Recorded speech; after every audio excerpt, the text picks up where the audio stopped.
Good afternoon. I'm Sally Monastery, and I'm president of Scripps Fine Arts Foundation, and I want to welcome you to our program. It's wonderful to see a lot of people from Amoga, I think, here today, and we're pleased that you're here to join us. I want to thank Erin Curtis, the director of the Williamson Gallery, and her staff for collaborating with us to present our programs here. I also want to thank Life member Georgia Shannon, who is the sponsor of our program today. And Georgia is sort of wheelchair bound, and she is coming to the gallery. So you might get a chance to see her. She's as I said, a longtime member of Scripps Fine Arts Foundation. Our refreshments today will be over at the gallery, so at the close of the program, you can just head out and hope, we left breadcrumbs for you. And then our next meeting is March 9th.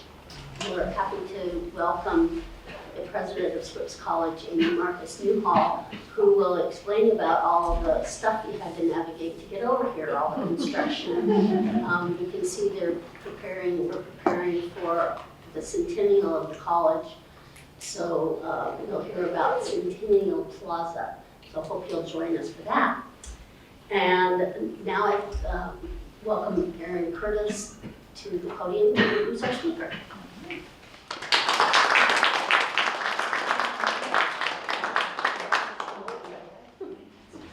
Well, welcome everyone. On behalf of the Williamson Gallery, I am very pleased to welcome everyone to today's program. And before we begin, I want to thank the members of the Scripps Fine Arts Foundation for your partnership, which makes programs like this possible. Also making programs like this possible is the work of the Williamson Gallery staff, who I would also like to thank. I am excited today to welcome ceramic artist and guest curator for the 81st Scripps College Ceramic Annual, Reniel Del Rosario, who will be sharing his vision for this year's Ceramic Annual, which is entitled Means to an End. Reniel holds a BA in art practice from the University of California at Berkeley. He is a 2019 recipient of the Center for Crafts Wingate Lamar Fellowship, a 2024-2025 American Museum of Ceramic Art Artist in Residence, and a 2025 National Council for Education in the Ceramic Arts Emerging Artist. He's also been featured in publications such as Art Forum and Bon Appetit. Reniel has exhibited internationally in traditional and alternative venues, including West Coast Craft, Meta Open Arts, the Contemporary Art Museum St. Louis, Catherine Clark Gallery, Other Places Art Fair, Lode Nandito, did I get the pronunciation right? Okay. The San Francisco Museum of Modern Art, Jane Lombard Gallery, and also on public sidewalks. Reniel was included in the 79th Scripps College Ceramic Annual at the Ruth Chandler Williamson Gallery, where he made such a strong impression that we invited him to return as a guest curator for this year's Ceramic Annual. Reniel's work explores ideas about value, cultural, monetary, and historical. He poses questions such as, what is worth money and what isn't? Which objects have been deemed important or useless throughout history? And for the 81st Ceramic Annual, he asks, what counts as ceramics? So I'm going to let Reniel tell you more. Please join me in welcoming Reniel Del Rosario.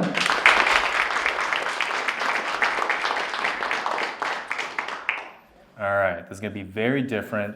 I'm really used to giving my standard 400 slide artist talk where I'm just nonstop talking for about an hour. So I'm going to go ahead and take it slow and sort of present these as calmly as I can rather than very rapidly. So without further ado, here's my presentation for the Means to an End. I always do like to start this off so y'all know more about me.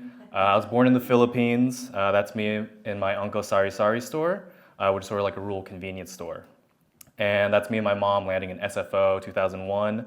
So we're immigrants. We came here when I was very young, and we built a home in Vallejo, California. So Northern Bay Area, I don't know, just like stuff, I guess. I don't really think about too much just because there's not a lot of art stuff prior to this. We went crabbing at the Golden Gate Bridge every other weekend, things like that. And I went to a STEM middle and high school. So the amount of art in my life was like very close to zero aside from cartoons and stuff like that. And what happened was that when I went to UC Berkeley, I was in landscape architecture, and I wanted to do an art minor no matter what, because I like drawing and I like doodling on the corners of my notebooks. So I tried to do an art minor, and I thought I'd do something two-dimensional. So painting, drawing, printmaking, something that sort of translated from what I was used to. And what I found out was that all those classes were full. So I tried signing up for every single one, even went as far as sculpture, and that was full too. And the only class that had space was ceramics. This was the first thing I ever made. I don't know what the hell is going on here. It's a human face on top of a Garfield body with lasagna in a bowl. And it's a weird object, it is. But it's something that really drew me into the medium. It was the most tactile thing I've ever felt. And coming from a STEM high school where we were doing robotics, computer science, there was nothing that could compare. Our one art class was a Photoshop art class, so it was all digital. Really, just ceramics was so innovating to me. It was, without a doubt, like the most unique thing I've ever done. And I sort of got really stuck in it. And, I just got really obsessed. And the next very pivotal things that helped inform my practice and also helped inform the way I think about things, including the annual, were early introductions to art history through my professors. Carmen Lang Marino on the left and Jose Joaquin Figueroa on the right. They did a very outstanding job in assigning me projects on artworks and artists I did not know anything about, or that I sort of did not care about at the time. Coming in, I was like, fingers crossed, give me Pablo Picasso or Vincent van Gogh. Give me some artists that everybody knows that I sort of know a little bit about. And instead, Carmen Lang assigned me to write about Smithson's spiral jetty out in Salt Lake City, Utah, which for a ceramics class, it's like, this isn't even ceramics, this is just a bunch of rocks. And, at the end of it, that was really the appreciation of it, trying to use other artworks that aren't necessarily ceramic and trying to appreciate those. And at the end, it really made go, wow, it is really just a bunch of rocks. So in a much more positive light. And then Jose Joaquin Figueroa assigned me Richard Prince and Elaine Sturdivant, two major appropriation artists. And this was probably the most impactful one because I learned about Elaine Sturdivant copying Klaus Oldenburg's store from 1961 into her 1967 project. And it really made me think about what's already out there in the world. My dad was a butcher for Safeway and Albertsons for a long time, so after school I would walk up and down these grocery aisles. And I didn't really reflect on it until I got to college, but I was surrounded by products all the time. And I started looking at gift shops differently. What are these things really standing for? What are they selling? What's the kind of cultural commodity that is being represented through shops of all different kinds? Even, flea markets or thrift shops, things like that, the secondhand object. What does it really stand for? And so it's because of this kind of education I got really early on that I feel like the way my brain has sort of worked around art and sort of this curating has really made me gravitate towards, making projects like fake gift shops where you have thousands of ceramic objects inside all this kitschy packaging with handmade paper labels that I hand assemble one by one. There's a lot of ceramics in the work, but at the same time, it's like I try to think about all the ways that ceramics can be supported by other means. So if I'm making a project in the Philippines that's about how if you have overseas family in America, they ship back things to you in a care package called a balikbayan box. I ship it in a balikbayan box over to the gallery so I could sell it in the streets like street vendors do with their family from America. And if I'm making a fake museum that's all about the weird things that museums do, I'm taking the care to understand that it's not just the object, it's about how you contextualize them. So every looted object in here is copied from a different collection, and it's given the wrong name, the wrong artist, the wrong historical context, and all this stuff that makes objects really have a kind of context outside of a static thing on a pedestal. So that's why I like copying and bootlegging. This is a copy of a 1967 copy of a 1961 copy of a store. And there's just something really fascinating about, even if it's not all these extra things like labels or packaging, there's extra things like the history that's loaded in with it. There's fake awards, fake business licenses, there's workers, there's uniforms, there's all this stuff there that's to support the ceramics. And if you look around, there are ceramics in here, but the main documentation is about how the ceramics are being interacted with and how they have a different life outside of the object. And like same thing if I'm making a fake fruit stand, I have to have all the signage. I have to have all those little hand-painted signs. I have to make the tables. I have to make the signs. I have to do all that stuff because it's there to support the ceramics. And that's a great segue into the 79th Ceramic Annual that I was in. So for the 79th Ceramic Annual curated by Jasmine Bates, I was able to make installation called Round These Here Parts, which is split into two different segments.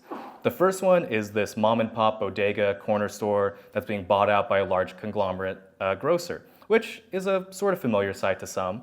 But there's all these details in there that I really care about that aren't ceramic. And it's going to seem weird. We're here for the 81st Ceramic Annual and I'm talking about everything not ceramic. But this is sort of like what I feel like is really, really strong and important within my work and also within all the other artists within the show. If I'm making a future development sign, I have to think of every single thing. I have to put down all this information, whether or not you look at it. But there's all these little tidbits and hints too, like, for example, that if you have any mail to direct over there, that just goes straight to the LA County dump. So there's all these little tidbits and jokes in there if you do want to pay attention. And there's all these little slips and papers that you hand out, sort of like when a business or a building is going away, that have all these double meanings. So like fresh produce that you can recognize is a good thing, but it's also a jab at the Filipino mom and pop shop that was there before. Bland, boring company statements. You have to have graffiti on, then you cover it up with paint that's slightly off color because that's what happens to these buildings. The employees have to have shirts that also have double entendres in them with like, Niton, we're here for you, but also Niton, we're here for you. And just like weapons defense manufacturers, they have cute mascots. So I have a cute mascot of a puma based on P-22 here in LA. And inside there's all this stuff, all this ephemera that drives this narrative of what these projects are supposed to be about. So inside, there are these photos of me that build this fake history of this store being around for a long time. There's photos of my dad as a butcher. There's photos of us in the cheap Hollywood like background set that sort of looks like the real thing. And there's all these fake awards. All these fake newspaper printings that, I hand type every single one. And it's there to support the ceramics. The ceramics are there, and they're there help navigating the story that I'm laying out through all these things that aren't ceramic. And next door, too, it doesn't just stop there. There's also a gentrifying art gallery right next to this mom and pop shop. And it's super sterile. There's security cameras everywhere. There's a no solicitation sign. There's you have to make an appointment via QR code for a few minutes. And then when you get too close to the window, I or whoever is working there comes outside and yells at you that you can't solicit around there. So very unwelcoming. And not only that, but the show inside is also rather ridiculous. There's actual wall vinyl to support these ceramics in there. And instead of getting a 2-page handout, you get a 34-page handout because you get overwhelmed by all this data, all this information. There's a fake CV, there's a fake artist statement, there's a fake interview with the gallery that just runs on and on and on and on. And most of it's just talking about Seinfeld or Curb Your Enthusiasm, which is just like, it's nonsensical, like why? But it's there to support these objects and sort of talk about the statement that they're making. This kind of like this exclusionary system we have in the art world. So for example, like all the dimensions here are in the sizes of luxury objects, and all the mediums are like this super quote unquote pretentious thing with like acrylic enamel on cone 10 oxidation stone, where like just dragged on and on and on. Like this, the dimension for this thing is the size of one Sphinx cat. What does that do? Like that does nothing. But and then through all that too, when I hire these employees, they also have to go through this kind of training where I have to tell them, whatever you do not admit it's art. You have to make this immersion fully as much as you can. So they have to navigate through all these word flows of how to respond to specific situations. And it's there to support the art. So that way when people go in, the artwork is supported. The ceramics are supported. And that is just sort of the little hint, or I guess like the full disclosure of why I do ceramics still, because I feel like there's so much that you can do with it through other means. And what happened for the 79th Annual, I had this employee that was dressed as the puma. And because of that, they were really anonymous. They could walk around the gallery. No one really cared. A lot of people didn't know what was going on. But because they were anonymous, they could listen in to all the comments. And a comment that really stuck with me for the 79th Annual was, where are all the real ceramics? And it's like, for me, being in the ceramic world for as long as I have, it's just like, that's a given. There's a lot of people that will not appreciate this work as like fully ceramic, just because the ceramics are so small, but they're super integral. So I took that comment really to my head. I was like, what are real ceramics? You know, like, what does that even mean? Google says it's this. It's a bunch of thrown vessel, you know, it's very vessel related, vessel oriented. And, you know, I can't really complain about that when the #1 pop reference to ceramics is that scene from Ghost. You know, you tell anyone you do ceramics and that's probably what's going on in their head. You know, it is really the thing of ceramics when people think. And if you search up real ceramics, we get even more vessel-related things or like pottery-related things, which is great. You know, pottery is an amazing part of the ceramic world. But, you know, thinking about that in relation to that comment and the show that was on at the time, it really made me wonder, like, where is this divide in thinking about the extension of what ceramics can be? You know, even contemporary ceramics, too, sort of falls, sadly, within Google search in the same way, where you have a lot of vessel, static work. And that's fine, but I feel like ceramics for me, as I'm navigating through that world, is so much more than that. It is a lot. It is nonstop and so much more than just a vessel. And, you know, as Aaron was saying, you know, I was invited to be the curator for the 81st annual. And, you know, that was lucky for me because at the same time, then I got the MoCA Artist in Residence.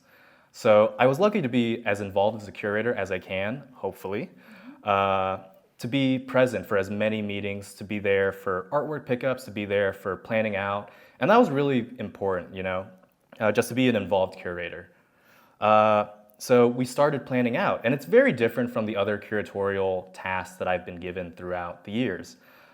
You know, like curating a senior thesis project is very different because the artists make the work, and you sort of have to Tetris it and fit it in however you can. Jurying and curating a work for an open call for the DeRosa is also very different. It's sort of, you have to work with the applicants and all that stuff. So for the Scripps Annual, it was very different. I had a lot of control. I was able to really think about the artists that I've met throughout my artistic career and life and think about the ones that are really doing weird things in ceramics or whatever weird really is.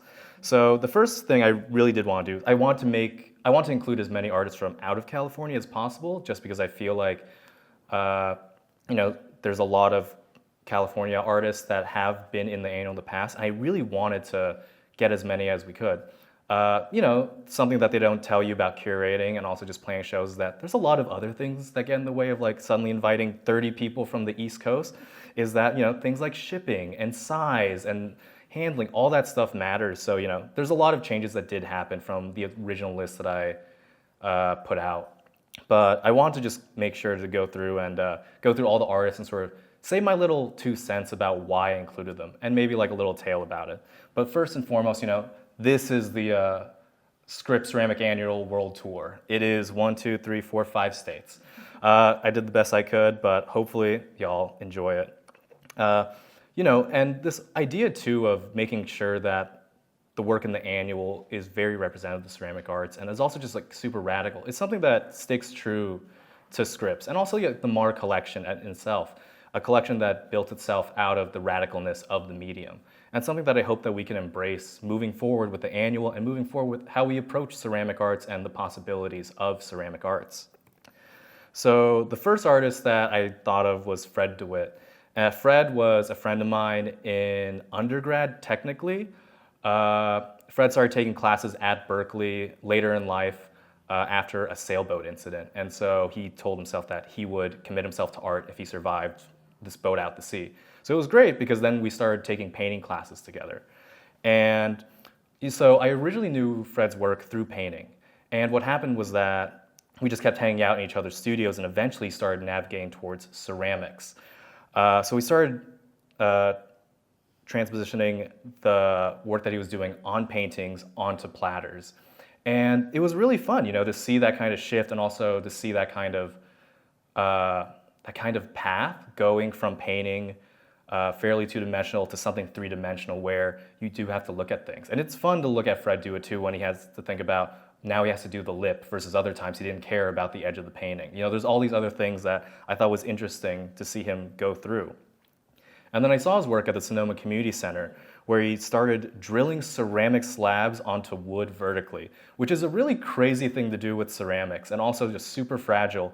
And just overall really, really compelling with the medium, as notoriously fragile and delicate and heavy as ceramics.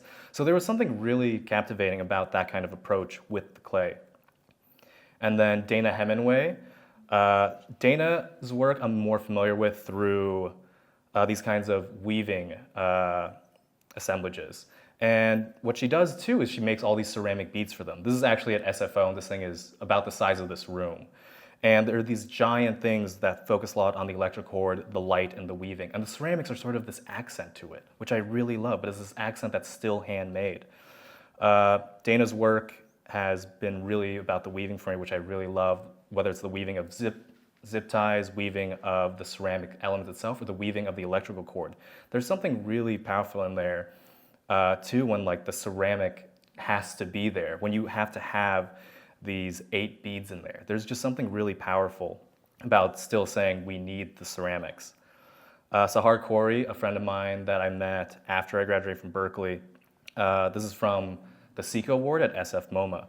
What I loved about Sahar's work, putting in the annual, so first off, Sahar's the only artist that has been in the annual previously.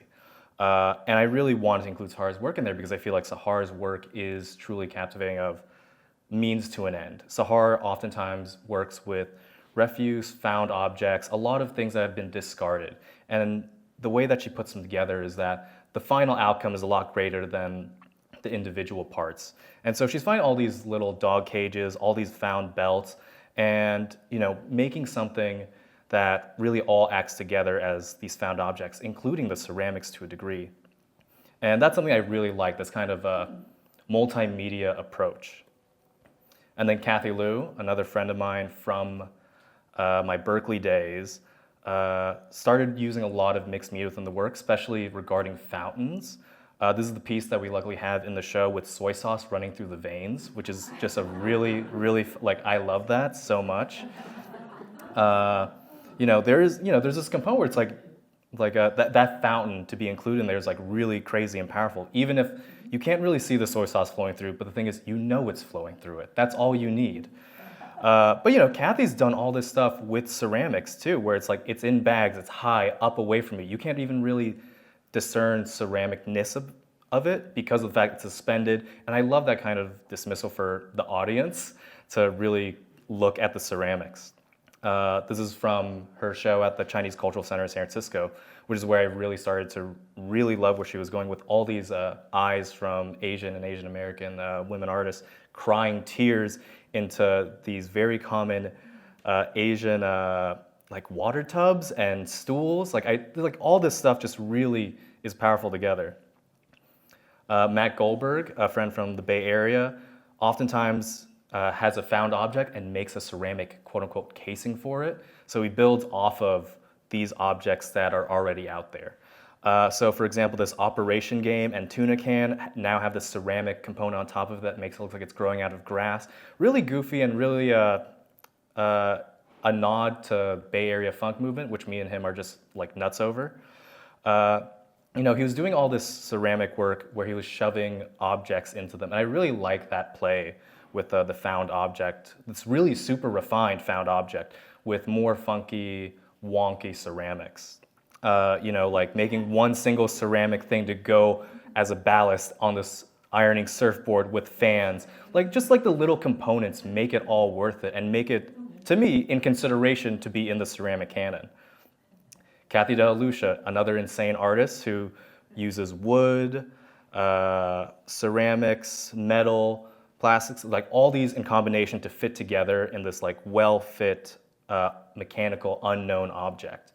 There's all these little components in there, which if any of you know anything about ceramics, you know how finicky it is. It can shrink, it can sag, it can warp, it does all these things. And yet there's artists like Kathy De La Lucia who say, okay, I'm still gonna make something based on this object that has all these things that could go radically wrong, which is insane, and I love that. So there's that kind of pull to it that I really loved in her work where she needs to have it. Victor Salcido, who is a friend of mine from the Bay Area, they've been working a lot with found text, especially from a lot of signages that reject Mexicans out of the area historically in the United States. And as we're going down a timeline that is approaching that again, it's very powerful work that I feel like needed to be in the show. And Victor's using a lot of ceramics, also straight drilled into wood, straight drilled into metal, no washers, nothing like that, which I really love that approach of that, the found object, also working with sort of like the refuse of material, which is like really, really fun to me for combining with a very quote unquote pristine medium such as ceramics. Using found objects that hint to Americana, the critique of Americana, things like that. All this stuff is really fun to me because they all inform the ceramic objects. Stephanie Temahayer, who is an oil painter / ceramicist, she makes ceramic frames for all her oil paintings. They are all very surreal. So this is the one that we have in the show, a bunch of mouths with a horse jutting out of the wall. There's this very funny quality to it where it's, you can have the painting and then you have to make the frame. And for a lot of artists, it is sort of like, well, what's like the beachiest or like the most pinest wood that you have to frame something. And rather than that, she wants to extend the artwork out past the frame, which I really love too, because it's sort of, to me, a hint to like a Roy de Forest, which I really love. That kind of extension of the art outside of this square that we've been so used to sort of making art be into. And then Patrick Martinez, very, very important artist for me, the first artist I ever followed on Instagram. Just like really, really early inspirational work. And he does a series of works. One of them is a series of cakes with ceramic roses on top. So everything else is paint and wood, but it still has to have ceramic cakes because they mimic those sugar roses that you have on these cakes. And not only that, but he extends it out to these more landscape-like works made out of wood, cinder blocks, ceramic, neon, painting that's going to be washed off with a power washer, paint that's going to be reapplied with another roll of paint. There's this kind of a dance in play with the work that I really love. And I love how there has to be an inclusion of ceramics for a lot of them too, because it tells a lot about that kind of landscape, the landscape of culture that he's coming from, the landscape of Los Angeles, really. And, tiles too, even if he doesn't make them, he's using them. And I feel like thinking about the ready-mades in conversation with art, we have to consider the ready-made ceramics as a part of the conversation. Haley Jimenez, another friend of mine that I met through Sonoma Community Center, through the Sonoma Ceramics Residency. Haley does a lot of two-dimensional drawings onto clay slabs. Something I couldn't put on here because I didn't have time to convert into an animated GIF was Haley is the artist in the show with the animation using fired ceramic slabs, which if anyone knows anything about animation, you work cell by cell, image by image. So to sort of go the route of making hundreds upon thousands of ceramic slabs to make a movie is really, really crazy and radical. They have these kinds of images too of community that I really love, and the movies themselves also have that same kind of theme and nod, and that's something that I want everyone to sort of like. If you're able to take the entire time to watch the movies, 100% do it, not just for the ceramics but for the content. And so here are some images displaying the examples of just a few of the tiles or slabs that Haley will make, and you can see like there's more than just these. The way that an animation works, there's going to be hundreds of these just to make a single minute of film, which I really love. Like it's so, I've told this to Haley, it's so nonsensical, but it's crazy and I love it, There is this kind of like, sort of, you have a beast inside you can't control with a lot of the artists. Deborah Brose, artist from Washington. Deborah doesn't actually even have a kiln. Deborah works a lot with found ceramics and is trained as a repair person, conservator. Deborah's trained as a conservator, and so she repairs a lot of ceramics, and she eventually got to making repairs or these kinds of weird amalgamations of found ceramics. This kind of like amalgamation of also ceramic history through this production time that ceramics has gone through with production pottery. No matter how much we want to erase that from ceramic history, production pottery is very, very large and is the source of a lot of the works that Deborah's pulling from. And here's a process showing some steps of like a repair where you can see like she's very skilled at making it look back into ceramic. and also just mishmashing these things that don't belong together, which I really love.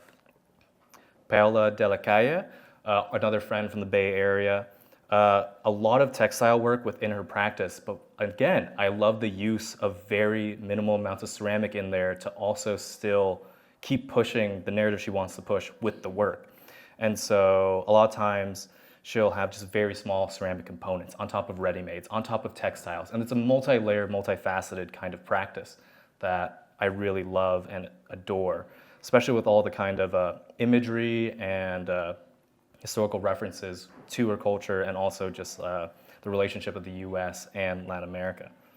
But yeah, so this is the piece that we have in the annual. There are, you can't see it from here, but that's what I love. There's ceramic grenades here. There's tiny horses there. There's all these things that help make the piece what it is.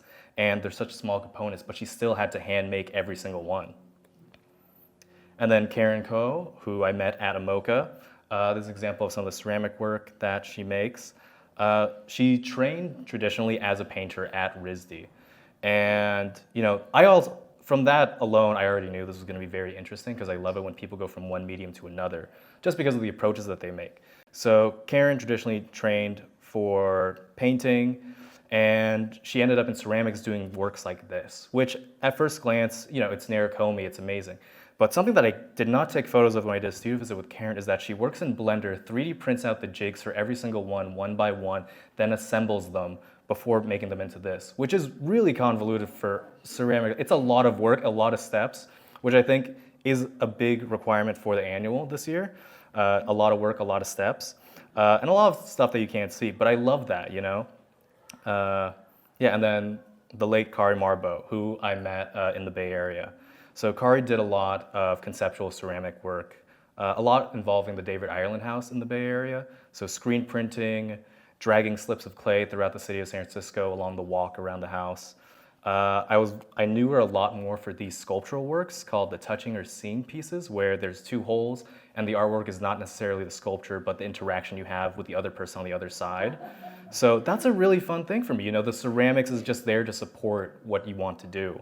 And that's a big reason why I thought of Kari for the show. And also, she has this big thing with a history too, with the projects like Duplicating Daniel, where she was trying to replicate this piece that had no photo in the Mills collection, which I really love. And so yeah, then we got to actually doing the annual once we had all the artists down. And there's a little maquette I made, all the artists standing in. The overall layout has changed considerably. Aside from Victor being in the front and sort of masking off the rest of the show, very intentional. But then we have the actual show. And it's this amazing show where everything comes together. And you can tell that it's very, very maximalist, if you could say the least.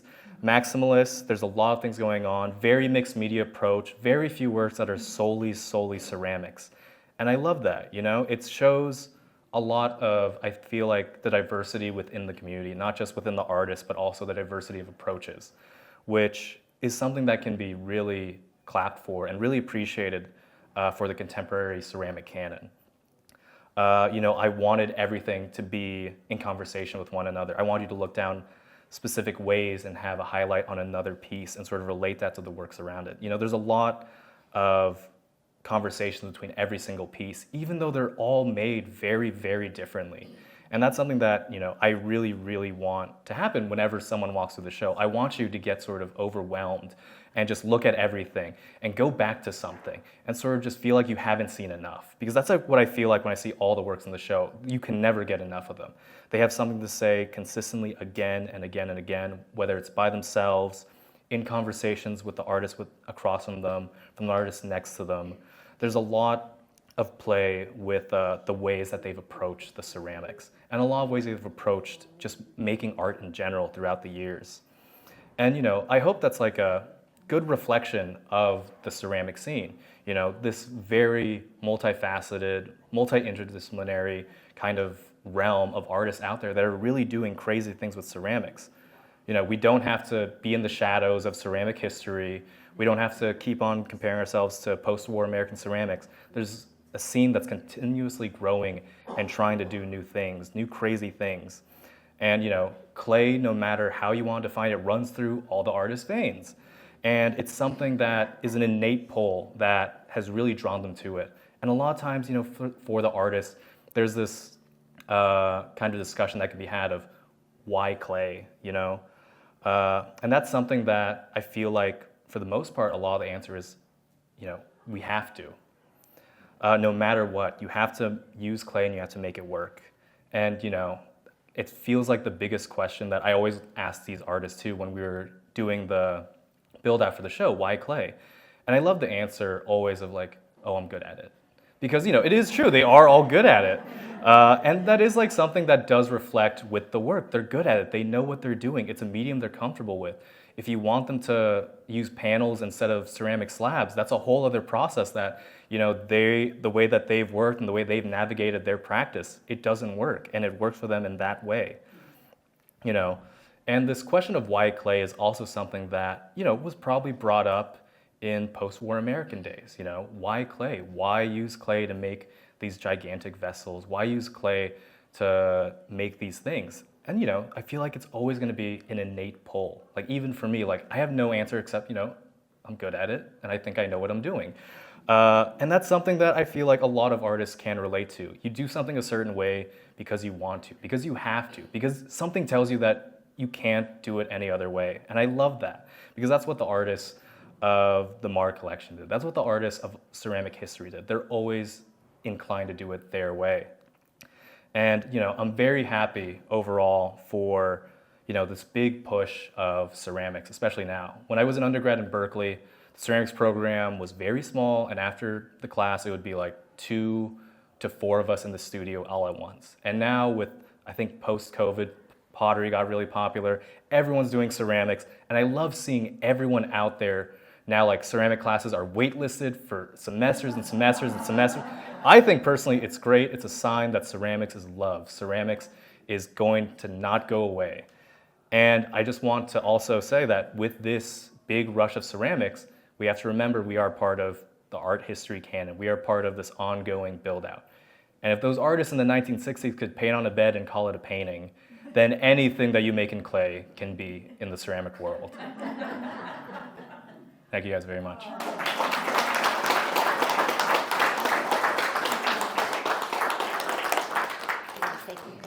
Oh, yeah.